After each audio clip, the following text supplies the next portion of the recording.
For my 31st birthday, my mother-in-law handed me divorce papers. From all of us, she declared loudly at the restaurant. My husband filmed my reaction, grinning for their amusement. I thanked her calmly, signed the papers on the spot, and left. She had no clue what I'd already set in motion.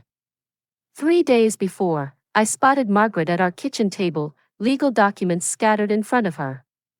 She saw me and quickly stuffed the papers into a birthday envelope.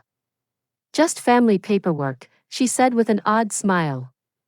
I figured it might be property or insurance forms David needed to sign. The envelope, all festive and bright, looked so harmless.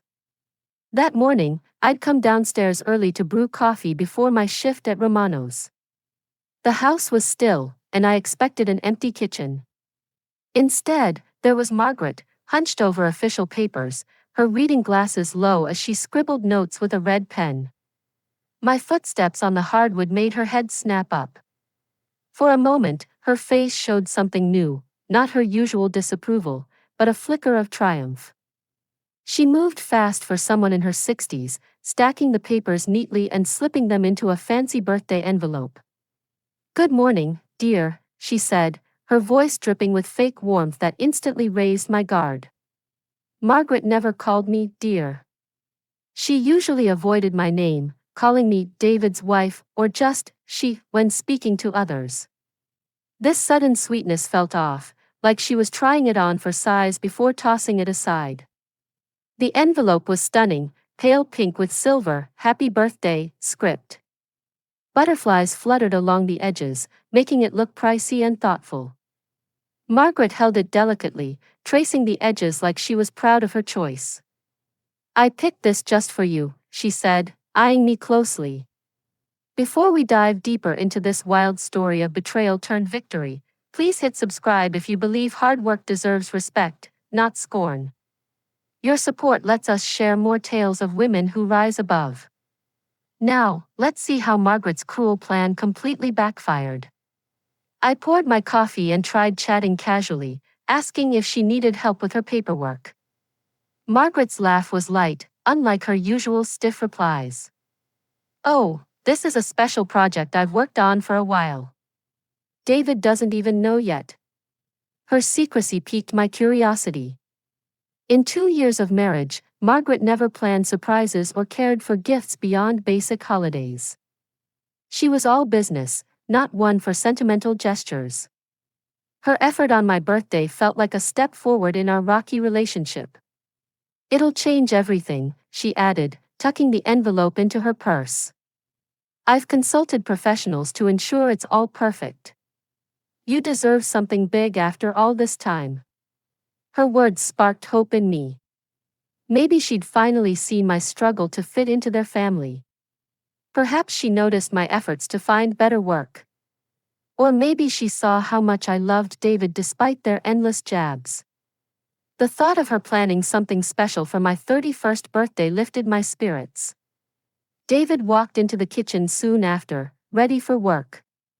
He kissed my cheek, grabbed his travel mug, and shared a quick, knowing glance with his mother. It was a silent exchange that left me out.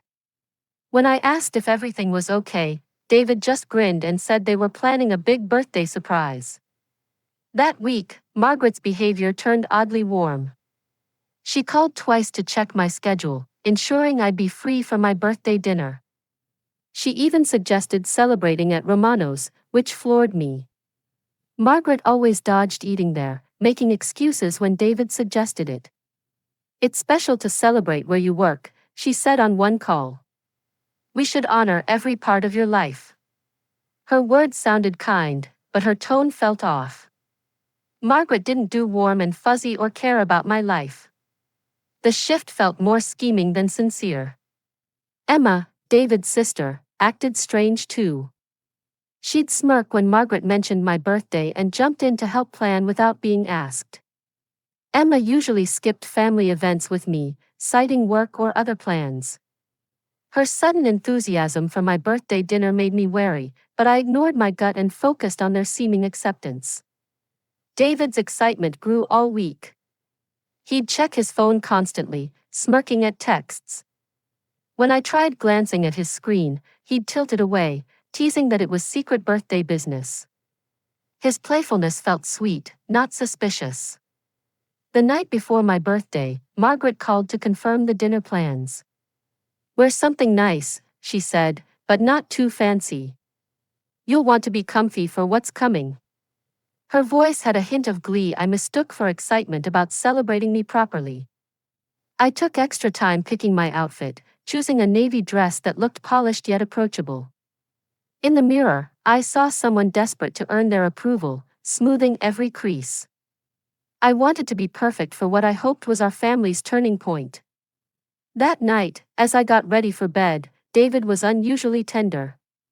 He held me close, saying he loved me with a strange intensity, almost like a farewell. "Tomorrow's a day you'll never forget," he whispered. I fell asleep feeling loved, clueless that his warmth was guilt for what was coming. The pretty envelope waited in Margaret's purse, ready to deliver its crushing blow. While I dreamed of earning their respect, she was likely practicing her speech about family values and tough choices. The woman who'd smiled so oddly over those papers was counting down to my public humiliation. I woke up on my 31st birthday hoping it would finally bring me into David's family. Instead, it became the day Margaret gave me the greatest gift: freedom from their harsh judgment and a chance to find myself without their limits holding me back. The first family event after our honeymoon was David's cousin Michael's graduation party. I spent hours getting ready, picking a simple black dress and minimal jewelry to blend in. Margaret greeted me with air kisses that never landed, then quickly pulled me toward a group of strangers. "This is David's wife," she told the circle of polished women. "She works in the service industry." Her pause was sharp, letting the words sink in. Aunt Patricia raised her brows, and Cousin Janet gave a pitying hum, far from welcoming. "How fascinating," Janet said, her smile cold and smug. "What kind of service work?" Before I could speak, Margaret cut in, saying I was still finding my career path while working in food service. She made me sound aimless, not hardworking. The talk moved on like I wasn't there. They praised Michael's law firm internship, another cousin's marketing promotion, and Emma's engagement to a doctor. When someone asked about me, Margaret swiftly shifted to David's accounting success, ignoring my existence. I slipped away to the bathroom, needing air from their stifling judgment.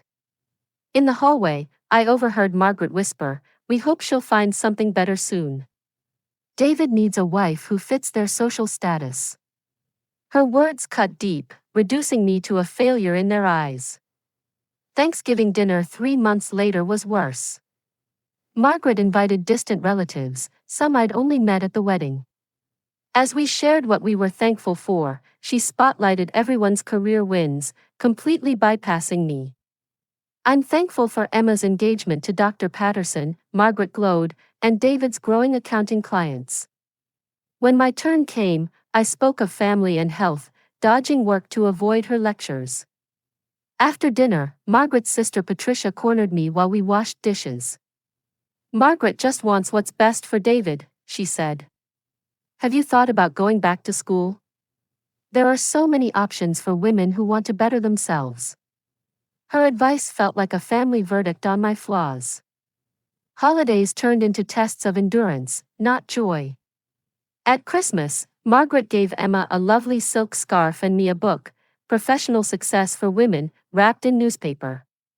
The message was clear: others got gifts, I got assignments to become acceptable. David's February birthday party showed how far things had slipped. Margaret hosted a fancy dinner with his colleagues and successful friends. I wore my best dress, trying to join talks about business and investments, but my input got polite, fleeting smiles. When someone asked about my job, David jumped in. "She's looking at new opportunities," he said, avoiding my gaze. His shame about my work was now obvious. He couldn't even let me speak. The man who once admired my grit now hid my job like a dirty secret. Emma's March engagement party brought fresh social pain. Her sorority sisters, all career women, asked about my work. Margaret lingered nearby, ready to steer the talk away from Romanos. She'd cut in with wedding plans or ask someone else about their job, erasing mine. The worst came at Easter dinner with Margaret's friend Carol, a retired executive. Carol bragged about her kids' law and medical careers. When she asked about me, Margaret interrupted, saying I was between jobs and exploring growth options. I fled to the powder room, crying into tissues, feeling erased from my own story. Margaret was reshaping my life, turning steady work into confusion and honest effort into something shameful that needed excuses. Family gatherings became a painful routine. Margaret would place me near people curious about my job, then swoop in to control the talk when my answers fell short of her standards. She'd hint I was job hunting or studying, spinning a fake version of my life for their crowd. David's change hurt the most. The man who loved my independence now looked ashamed when I mentioned my job. He'd switch topics fast or joke about upgrading my career, as if my honest work was a temporary embarrassment, not something to respect. The family group chat turned into a daily dose of shame. Emma would post articles about successful women, adding comments about ambition and goals. When I'd reply with enthusiasm, her follow-up questions about my career plans felt like a cross-examination, not a chat. Margaret's country club friends became another way to humiliate me. She'd share my job status with dramatic sighs, painting my work as David's burden that the family was managing. At social events, these women's pitying looks and overly cheerful, "you'll find your way," remarks showed Margaret had cast me as a fixer-upper, not a person. Her constant critiques started changing how I saw myself. Margaret's jabs about my looks made me doubt every outfit and makeup choice. I began buying clothes I couldn't afford, desperate to mimic the professional women she admired. My credit card debt climbed as my confidence crumbled. By the spring of our second year of marriage, I was a shadow of the bold woman David married. Margaret's relentless disapproval made me question my value, my decisions, and my role in David's life. Every family event hammered home that I was a temporary flaw, not a true family member. The breaking point came during a phone call I wasn't meant to hear. Margaret was talking to her friend Helen about David's marriage, her words slicing through me. "I pray he'll wake up before it's too late. He's such a good boy and deserves someone who lifts him up, not drags him down." Eavesdropping in my own hallway, I realized acceptance was a lost cause. Margaret didn't just hate my job, she rejected my place in David's life. The fight I'd been waging was fixed from the start, meant to break me until I changed completely or vanished.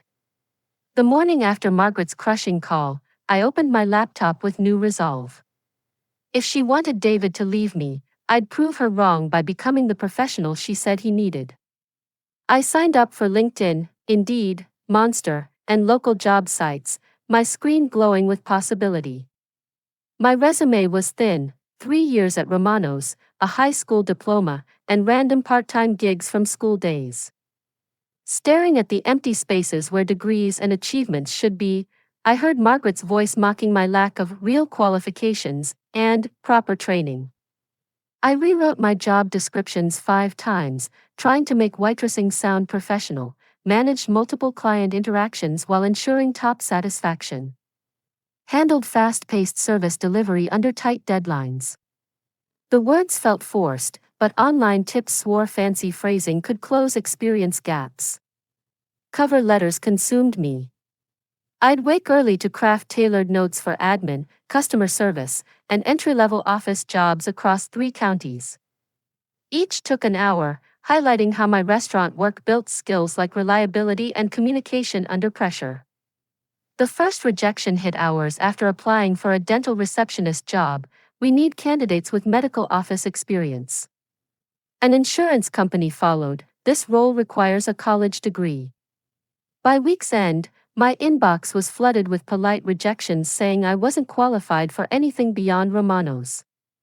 One night, David found me crying over my laptop after a brutal day of rejections. "Maybe you're aiming too high too soon," he said, rubbing my shoulders. Start small and work up. His words meant to soothe but echoed Margaret's mantra that I should settle, not strive. My interview at Henderson Insurance was a harsh lesson in professional failure. The sleek office building overwhelmed me as women in sharp suits strode across marble floors, clutching briefcases and talking into headsets. My best outfit felt cheap by comparison. Mrs. Henderson, the hiring manager, glanced at my resume for 30 seconds before dismissing it. "Your experience is very limited," she said flatly. "We want insurance backgrounds or business degrees. Why did you think you'd fit account management?" My practiced pitch about transferable skills and eagerness flopped in that cold conference room. Mrs. Henderson checked her watch as I spoke, signaling my time, and hers, was wasted. "Try roles that match your current skills," she said, cutting the interview short by 15 minutes. The 20-minute drive home felt endless. I sat in the parking lot, replaying every awkward moment, cringing at my naive hope. Margaret's voice looped in my mind. Some people just aren't cut out for professional settings. Community college became my next desperate move. The evening business program promised the credentials Margaret said I lacked. I enrolled in Introduction to Business, Basic Accounting, and Professional Communication, using savings meant for new furniture. My first night in class showed how out of my depth I was. Classmates were professionals chasing promotions or career switches, confidently sharing corporate stories. I sat quietly, scribbling notes, praying no one asked about my background. Professor Martinez gave us a networking project: interview someone in our target field. I had no business connections or professional contacts and no clue how to approach strangers. While classmates talked about mentors and industry ties, I felt cut off from the professional world. David's response to my college enrollment was tepid. "Is this worth the time and money?" he asked when I shared my class schedule. "Maybe focus on finding a job first and study later." His practical worries made financial sense, but his lack of excitement felt like another sign he doubted me. My work at Romano's started slipping as stress and exhaustion hit hard. Late night studying left me drained during hectic shifts, and endless job rejections dulled the cheerful vibe customers loved. I'd zone out while taking orders, my mind stuck on interview prep or homework. Mr. Romano noticed right away. "You seem off lately," he said during a slow afternoon. "Everything okay at home?" His kindness made me want to spill everything. But how could I admit my husband's family was crushing my confidence? I blamed general stress and vowed to improve. Maria, the head cook, became my quiet supporter during breaks. She saw my red eyes after tough nights of job hunting and silently offered extra coffee or food I didn't order. "School's great," she said once, "but don't let anyone make you feel bad about honest work." The cost of my self-improvement push strained our budget. Interview outfits, gas for driving to far-off cities, textbooks, and tuition ate up our funds. David started questioning every expense, asking if new professional clothes were needed when I wasn't getting hired. "Maybe pause all this," he said, eyeing our credit card bills. "You're spending more chasing jobs than you'd earn starting out." His logical point felt like betrayal when I needed his backing for this tough fight. The community college library became my escape from family criticism and money worries. I'd hide in quiet corners with business books and career guides, trying to soak up knowledge to prove my worth. Other students formed study groups, but I stayed alone, too ashamed of my background to join in. My grades were stellar, showing I had the smarts Margaret said I lacked. Professor Martinez praised my essays and had me share my customer service tips with the class. For 3 hours a week, I felt capable and valued, but that faded at home under family judgment. Spring semester brought advanced business communication and my first presentation. I stood before the class, explaining customer relationship skills from my restaurant work, feeling sharp and confident.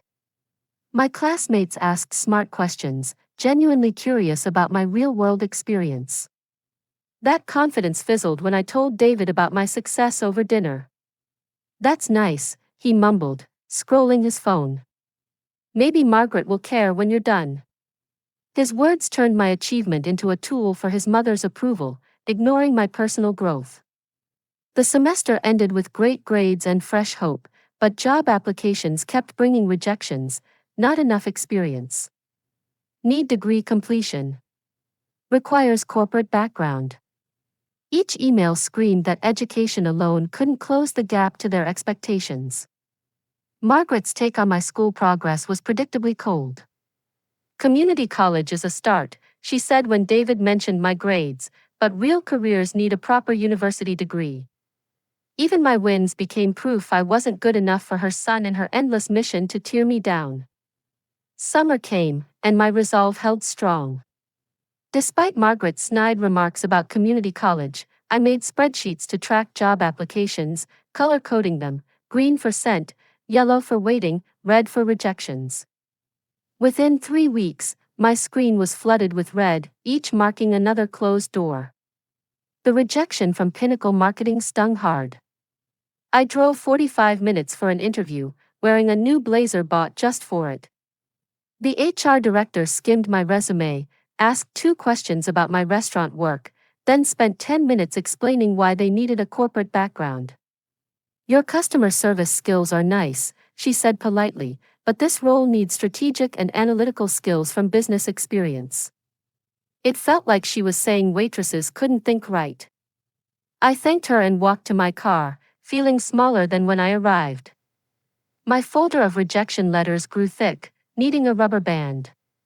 Each had different words but the same message: not qualified, no relevant experience, not a fit. I learned to spot rejection phrases like, "Your background is interesting," or "We're pursuing other candidates," without reading the full email. Some companies never replied, leaving me checking my email endlessly for weeks before accepting their silence as a no. Those non-responses hurt more than direct rejections, implying my application wasn't worth a response. I'd refresh my inbox dozens of times daily, hoping for any sign of value. Margaret's weekly calls were smug check-ins. "How's the job hunt, dear?" she'd ask with fake sweetness. When I admitted another week of silence, her sympathetic noises felt like gloating. "Patience is key," she'd say. Not everyone's suited for certain jobs. The Westfield insurance interview was my worst humiliation. The receptionist made me wait 2 hours in the lobby, saying the manager was delayed. Other candidates came and went while I sat, checking my phone, trying to stay composed as anxiety grew. When Mr. Westfield finally called me in, he seemed surprised. "Oh, the restaurant girl," he said, rifling through papers. He gave me a computer skills test with unfamiliar spreadsheet tasks. My confusion was clear, and his impatience grew with every question I couldn't answer. "This job needs technical skills," he said, firm but not cruel. "Maybe try roles that fit your current abilities." His advice to stay in my lane felt like Margaret's words coming from a stranger. David noticed my defeated look after interviews. "How'd it go?" he'd ask when I came home, shoulders slumped. I started hiding the worst details to keep his respect, saying interviews went pretty well, even when a manager at Thompson Real Estate laughed at my salary hopes. Evening classes at community college became my safe haven. Professor Martinez gave me the respect employers withheld, praising my essays and urging me to join discussions. My classmates, mostly working adults chasing promotions, didn't judge my restaurant job like interviewers did. In business communication, I learned to view my failures clearly. My presentations scored high, and Professor Martinez used my customer service stories to explain theories. "Your real-world experience adds unique insight," she told the class, making me feel smart, not lacking, for the first time in months. But school success didn't open job doors.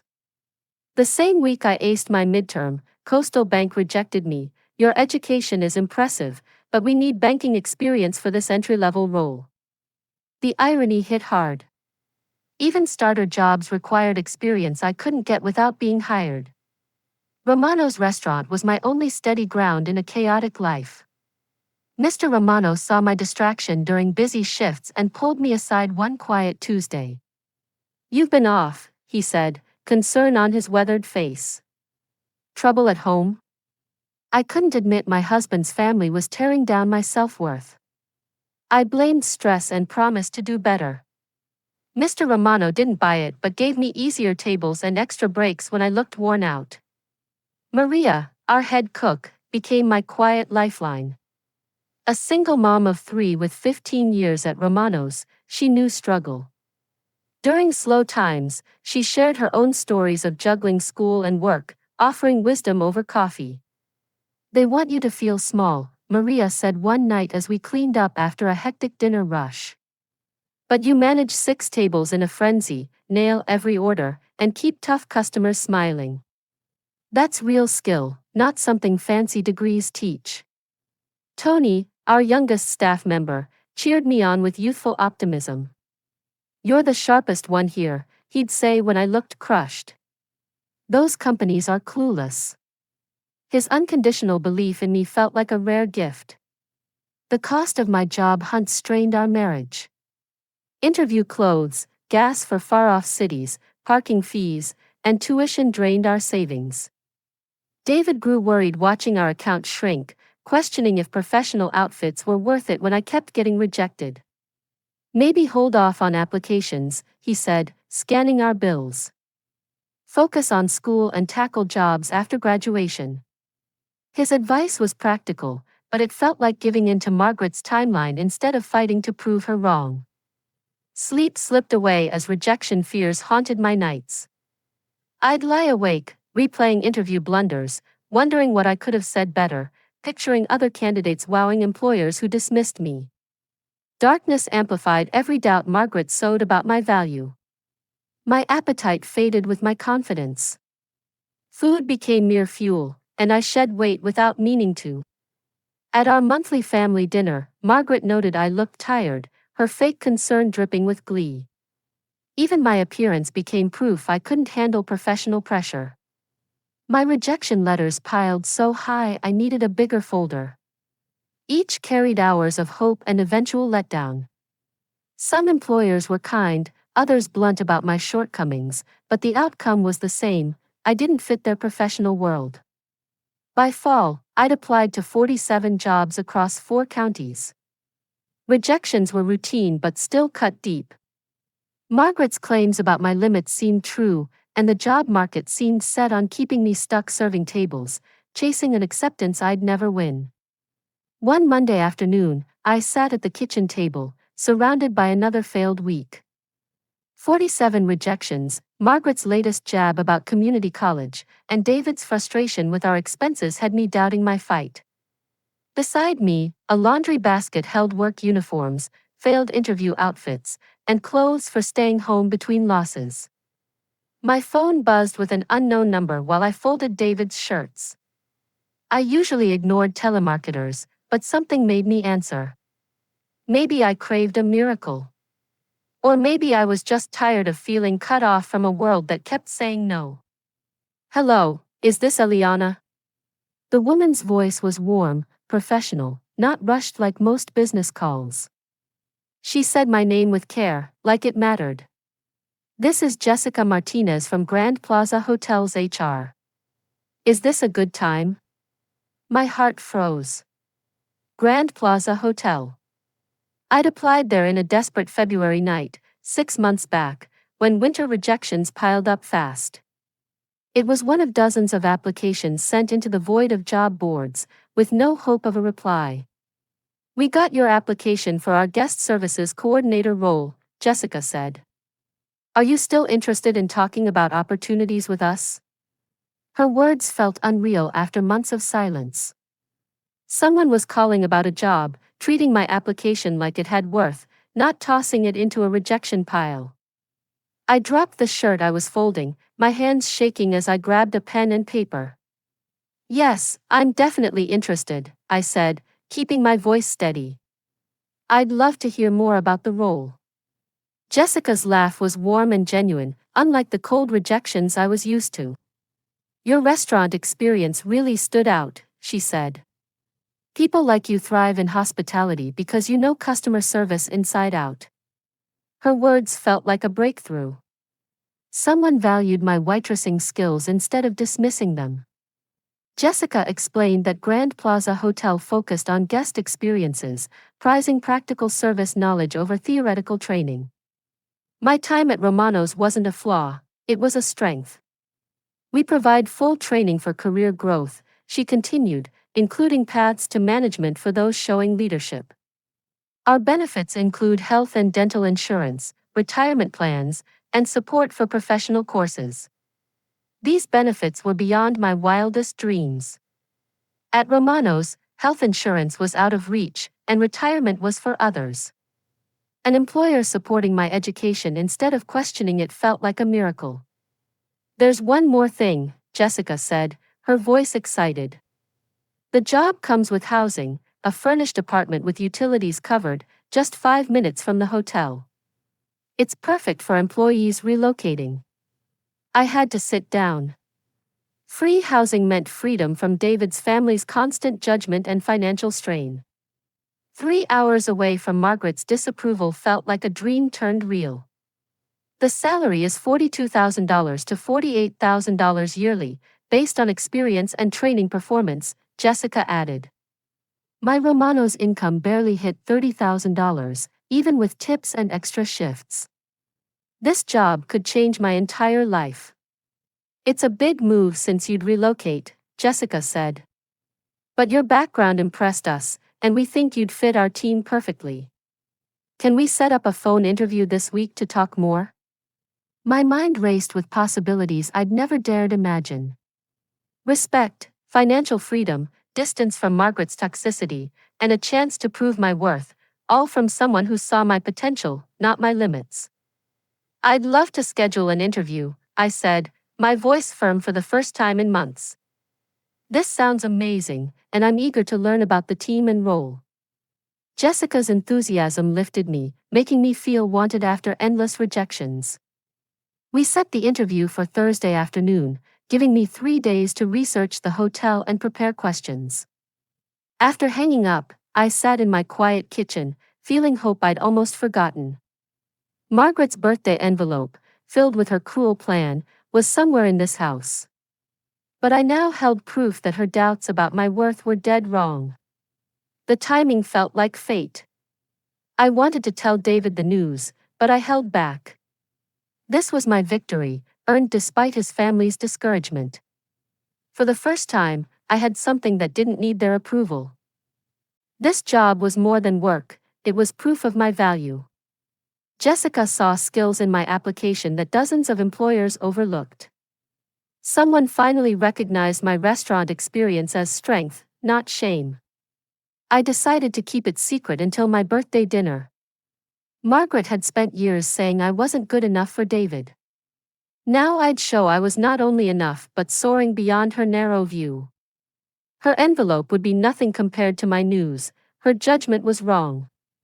That night at Romano's, I worked with new energy. Regulars noticed my bright smile and quick service. Mrs. Patterson, a Monday regular, said I looked happier than she'd seen me in ages. My secret felt like hidden power. While Margaret planned her devastating surprise, I held news that would flip our dynamic. For once, I'd be the one shocking them with something they couldn't predict. 3 days until my birthday felt like a countdown to change.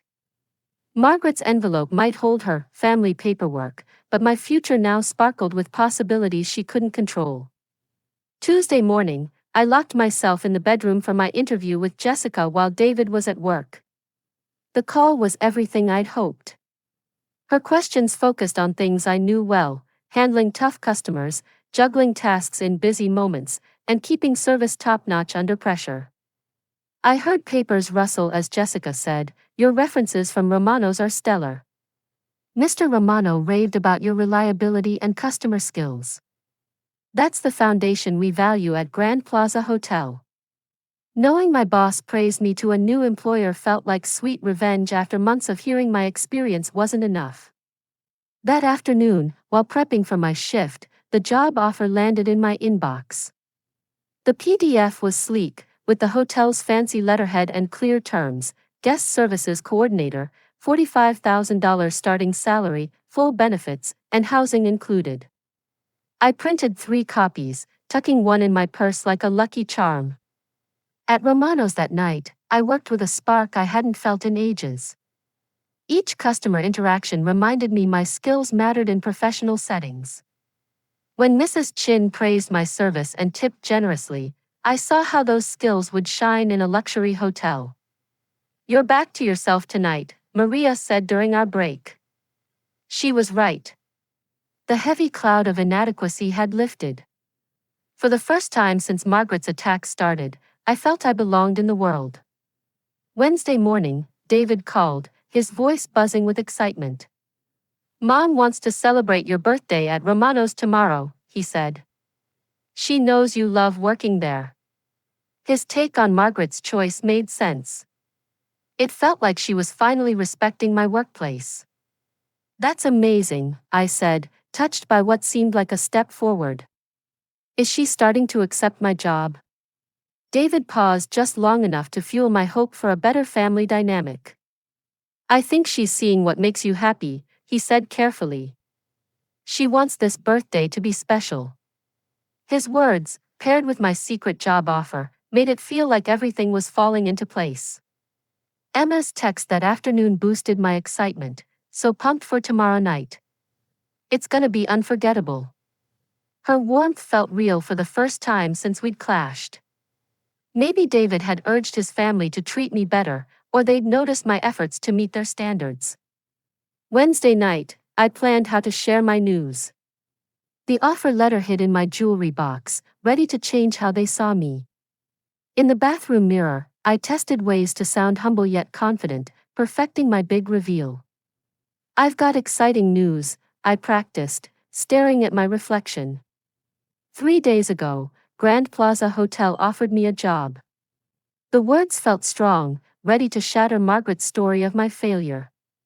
I pictured her stunned face, David's proud grin, and Emma's reluctant respect. Thursday morning, shopping felt like reclaiming myself. I picked a navy dress, elegant but subtle, perfect for photos if David snapped any. The fabric felt rich, the fit flattering but not showy.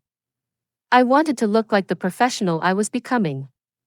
At Sandra's salon, my hair appointment felt like a treat I earned. Sandra, my longtime stylist, noticed my brighter mood. "You're radiant today," she said, crafting soft waves that looked polished yet approachable. "Something big's happening, isn't it?" "Something huge," I said, watching her work with curling iron and spray. "I can't spill yet, but tonight will change everything." Her sly smile in the mirror made us feel like partners in a secret plan unfolding soon. Jessica's interview confirmation was short but solid. "We're moving forward," she said. "If you accept, we'd love you to start in 2 weeks." Does that work? 2 weeks was ideal, enough time to prepare, but soon enough to escape Margaret's toxic influence before it dragged me down again. Driving to Romano's, I rehearsed my announcement in the rearview mirror at stoplights. "I've got big news," I'd say after the birthday dinner slowed. Grand Plaza Hotel offered me a job. The words felt thrilling, like wearing something pricey that fit just right. My excitement grew as I parked at Romano's, where I'd honed skills someone finally valued. Mr. Romano waved from the counter, probably curious why I was a guest, not a worker. Tonight, I'd share my career leap and thank him for the foundation he helped me build. My secret job offer shielded me from Margaret's usual jabs all week. On Tuesday, when she called my situation dead end, I just smiled and said things were looking up. On Wednesday, when she said David needed a wife who added to their status, I nodded, knowing I'd soon surpass her expectations. Emma's social media posts about driven women didn't faze me. Her snarky comments on education and careers felt pointless when I knew I was about to outshine her assumptions. Soon she'd see my ambition had always been there, just waiting for someone to notice. David's excitement for tonight was obvious.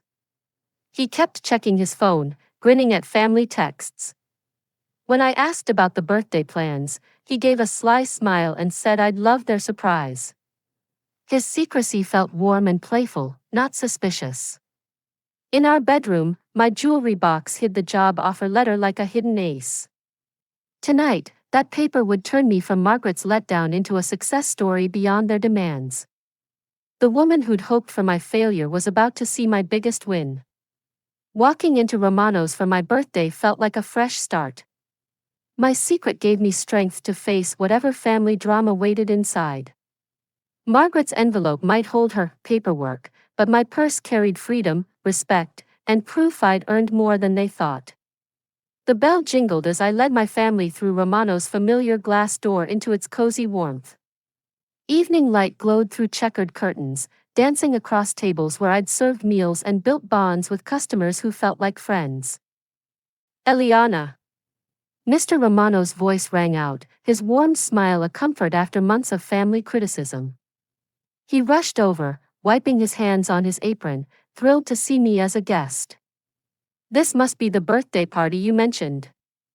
Mr. Romano, meet my family, I said, proud in a way that surprised me. My husband, David, his mom, Margaret, and his sister, Emma.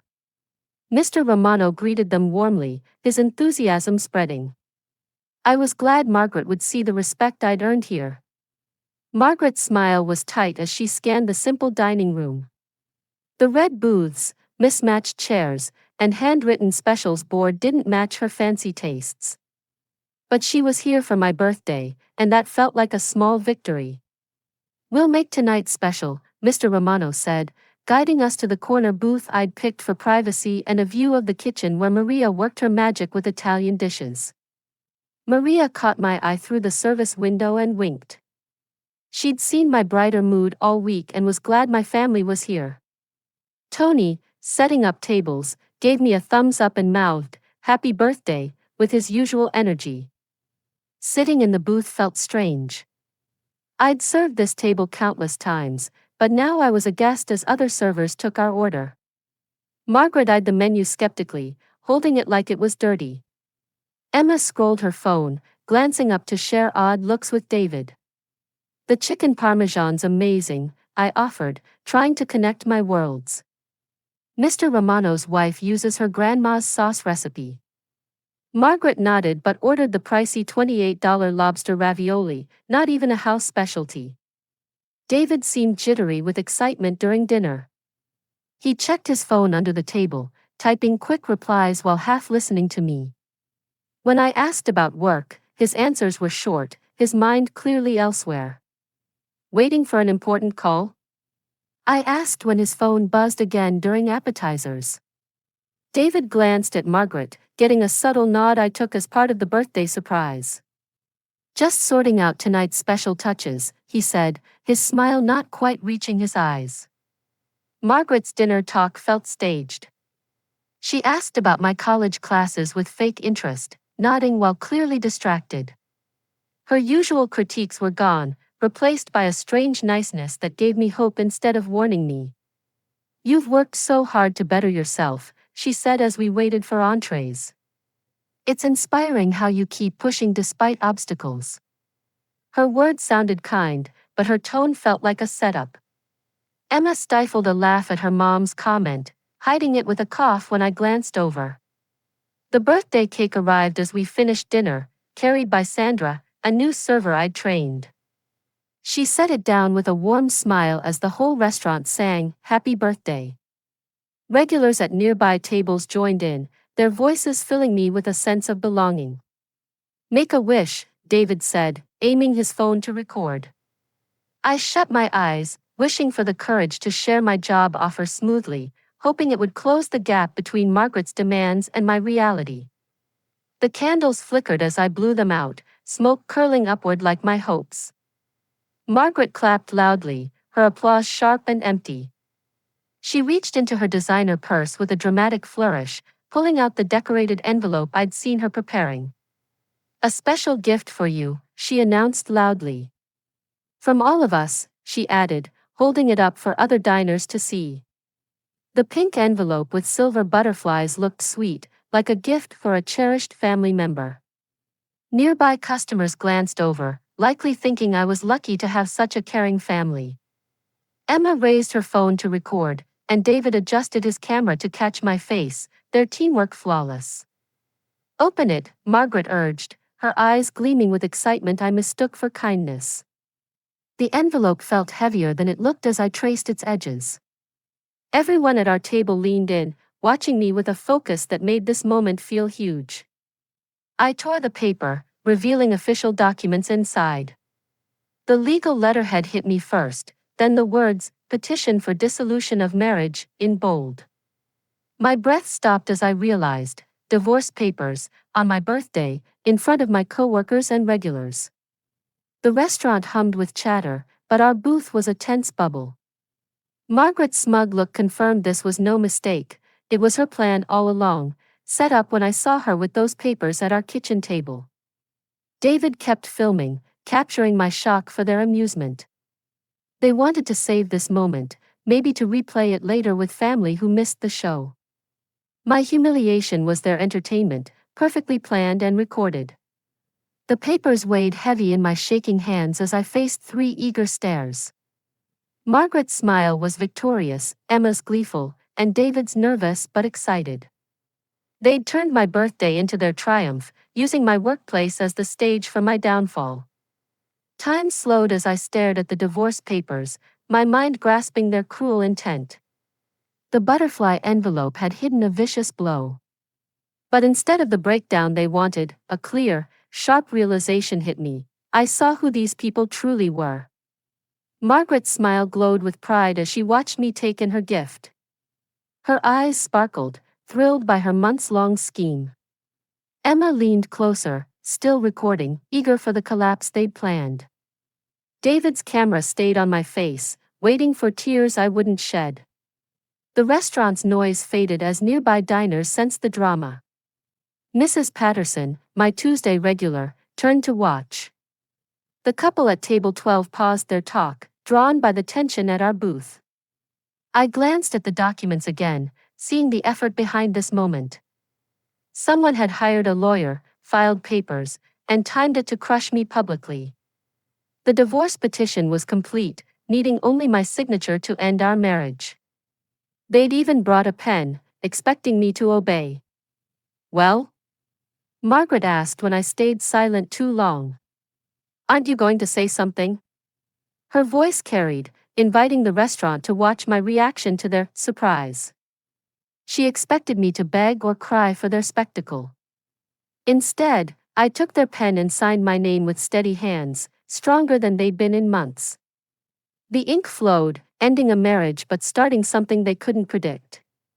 Margaret's smug smile wavered as I folded the papers back into their pretty envelope. David's phone shook in his hands as confusion replaced excitement. "That's it?" he asked softly. "You're not going to argue or ask why?" His disappointment was clear. My calm response wasn't the drama they'd hoped to capture on video. "Thank you," I said, standing tall from the booth.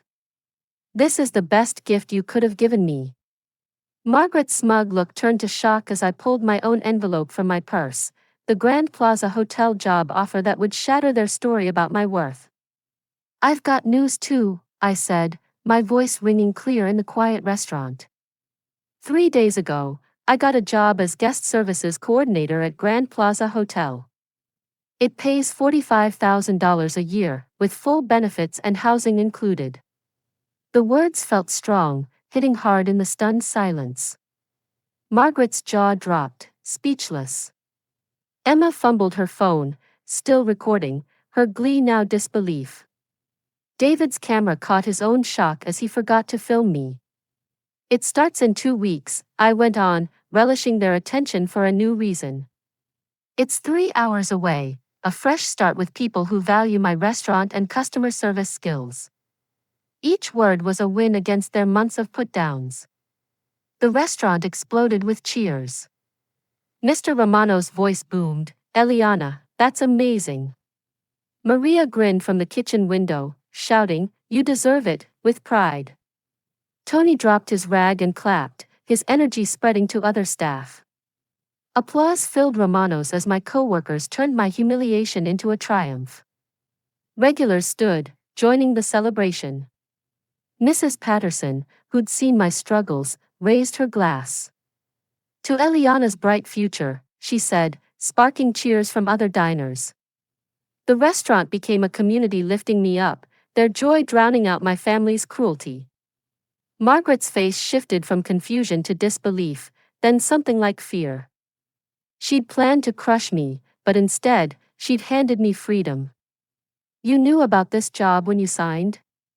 David asked, his voice tight, realizing I'd outplayed them. His phone lay forgotten as he grasped that I'd accepted divorce while holding a job that topped every jab his family threw.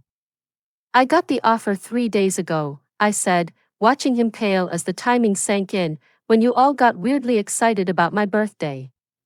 Emma's phone caught David's dawning regret as their plan backfired.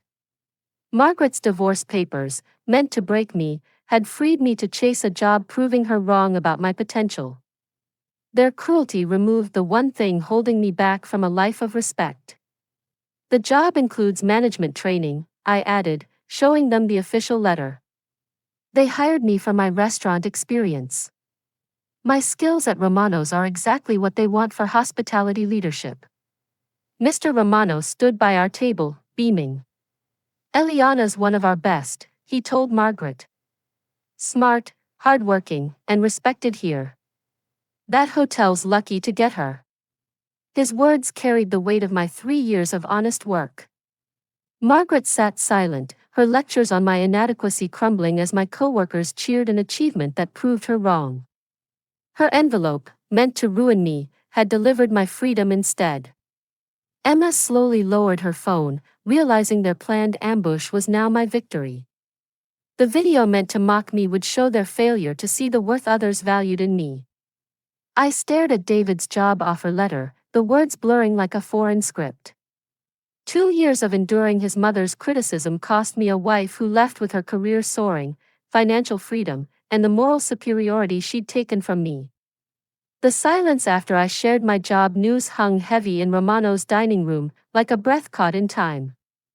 I stood by our corner booth, divorce papers in one hand, my future in the other, watching Margaret's face flicker with emotions she'd never revealed before. The woman who'd planned this public shaming now sat silent, her smug grin morphing into something like fear. David's phone lay still in his hands, its dark screen mirroring his shocked look. The video he'd been eager to record now captured his misstep, not my downfall. His finger lingered over the record button, unsure whether to keep filming a moment slipping from their grasp. "You set this up," Margaret whispered, her voice barely cutting through the restaurant's hum. "You knew about the divorce papers." Her words lacked strength as she realized my calm wasn't staged, it was real relief masked as poise. "I didn't plan anything," I said, my voice clear enough for nearby tables to catch. "You gave me freedom I hadn't even realized I craved. 3 days ago, while you were drafting those papers, I got proof that all your talk about my flaws was wrong." The timing felt almost fated, too perfect to be chance. Emma's phone recorded her mother's dawning horror that their ambush had failed. Margaret expected me to cry, beg, or fight to save our marriage. Instead, she'd handed me an escape from their toxic judgment, one I was already preparing to take. $45,000, I said again, letting the figure settle in their minds, plus benefits, housing, and a shot at career growth. "The management training program begins with my new job." Each detail shattered their story of my professional failure. Mr. Romano reached our table, his weathered hands gripping mine with fatherly warmth. "Eliana, this is amazing news," he said, loud enough for the whole restaurant to hear. "Grand Plaza Hotel is lucky to have you. We'll miss you, but this is what you deserve." His words carried the weight of 3 years watching me manage tough customers, pull double shifts without complaint, and hold my grace under pressure that would have crushed most. Mr. Romano's public support proved my character to everyone who'd just seen Margaret's cruelty. Maria came from the kitchen, flour dusting her apron from making evening specials. "You'll be incredible," she called, her accent thick with feeling. Show them what Romano's girls can do with a real chance. Her pride felt warm and shielding, the opposite of Margaret's venom. Tony appeared beside Maria, his young face glowing with excitement. "This is the best birthday surprise ever," he shouted, loud enough for all to hear. "You'll run that whole hotel someday." His energy spread through the staff like a spark. Regular customers started gathering around, drawn by the celebration and curious about the shift in mood. Mrs. Chin, who always chose my section on Fridays, squeezed my shoulder. "Good for you, honey. You always seemed too bright for," she stopped, glancing at Margaret, "staying stuck forever." The contrast between my supporters and David's family was clear. Romano's staff and customers surrounded me with real care and pride, cheering for someone they'd seen persevere with dignity. Meanwhile, Margaret, David, and Emma sat frozen, grappling with how their victory turned into public shame. "When do you start?" Mr. Romano asked, pulling more staff into our circle of joy. The kitchen crew left their prep to witness this unexpected twist, their faces lit with happiness for someone they truly valued. 2 weeks, I said, watching Margaret's face grow paler at the timeline. She was realizing I'd been planning my exit while she plotted my ruin. The divorce papers she meant as my end were clearing my path to a new start. David finally spoke, his voice tight and unsure. "You're really leaving? Just like that?" His words showed how little he grasped the pain his family caused or how deeply they'd killed my desire to stay in their world. "I'm really free," I corrected, stressing the word that defined this moment. "Free to work where I'm valued, live where I'm respected, and build ties with people who cheer my wins, not plan my losses." My words were calm but sharp, cutting through the restaurant's buzz. Margaret tried to take back control, her voice rising slightly. "This is so sudden, dear. Maybe you should think twice before such big choices." The pet name sounded empty, desperate, from someone who just served me divorce papers as a birthday gift. "I've been thinking for 2 years," I said, locking eyes with her. Every jab, every comparison to David's ex, every hint I wasn't enough for this family, it all brought me here. "You were right about one thing, Margaret. I do deserve better." The restaurant's cheers swelled as my words carried to every corner of the dining room.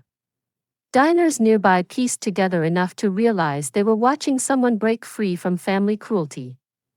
Their support felt warm and real, the opposite of Margaret's calculated show.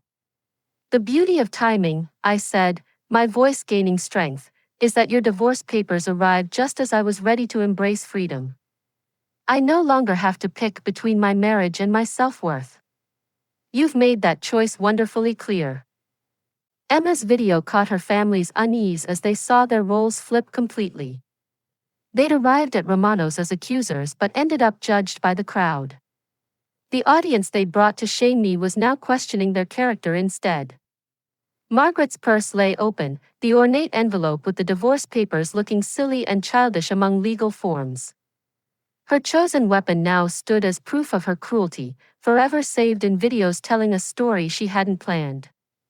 2 years of harsh words and conditional love lifted off me as I prepared to leave Romano's, no longer their victim.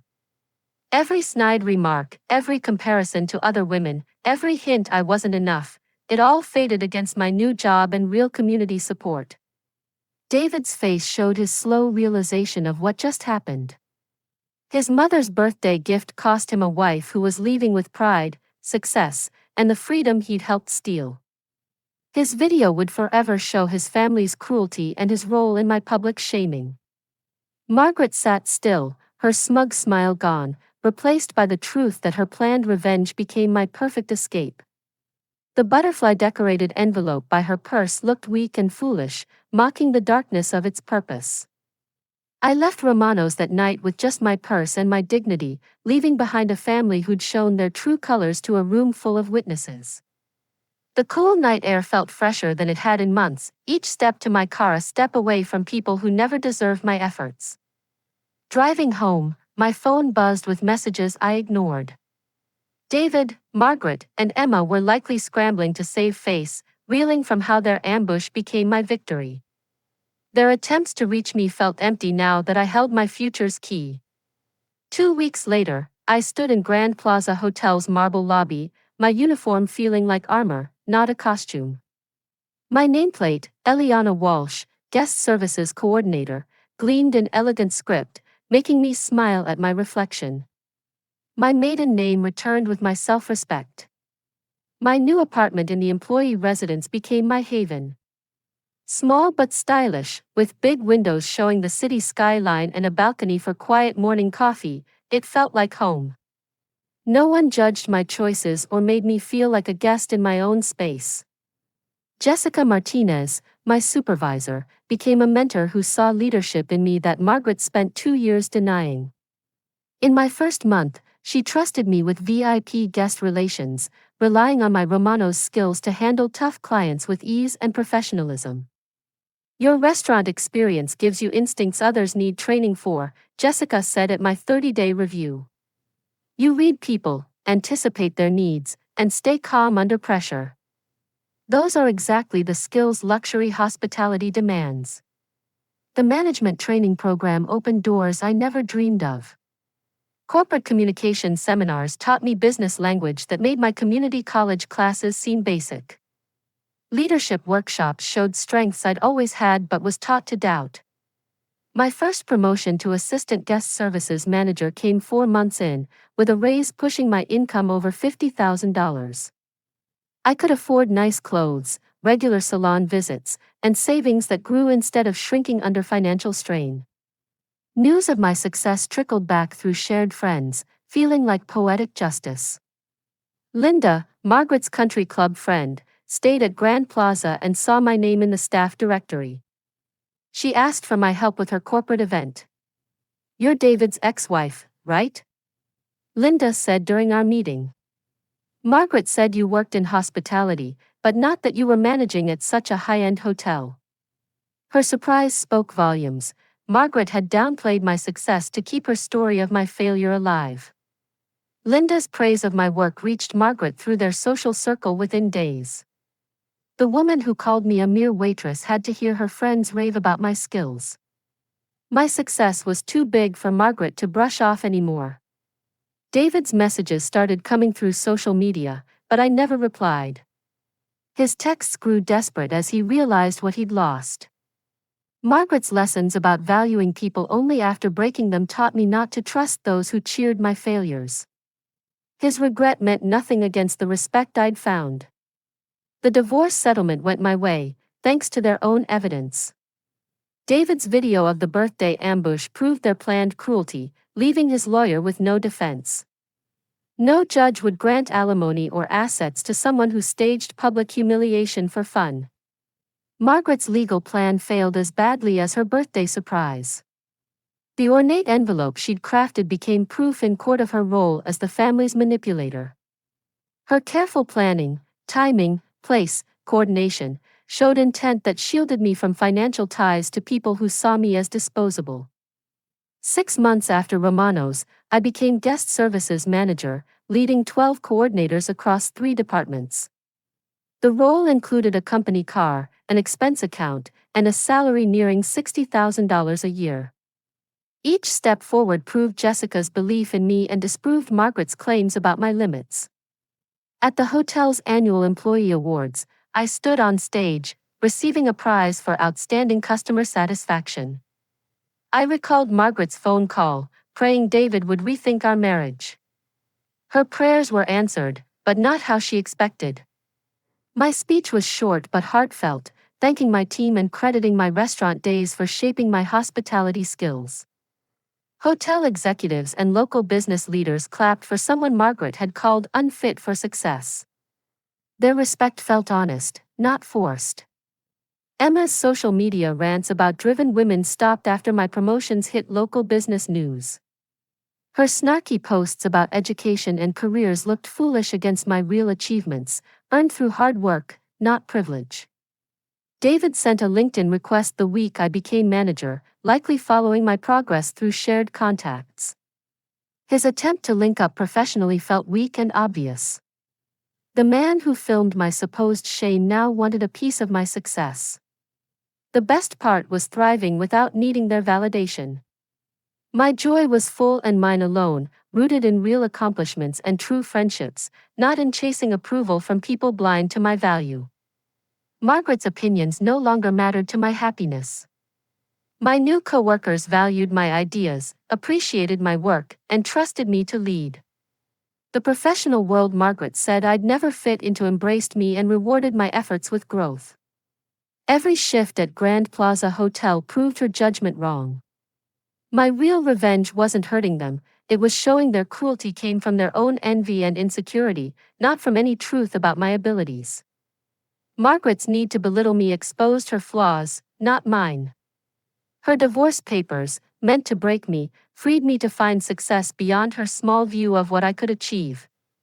18 months after Romano's, I stood in my corner office, gazing at the city skyline, thankful for every harsh word that drove me to freedom.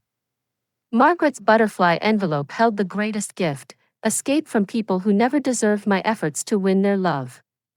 If this tale of triumph had you cheering, hit that like button now. I loved signing those divorce papers and revealing my job offer. What was your favorite moment? Share it in the comments. For more epic revenge stories, subscribe and tap the notification bell to stay updated.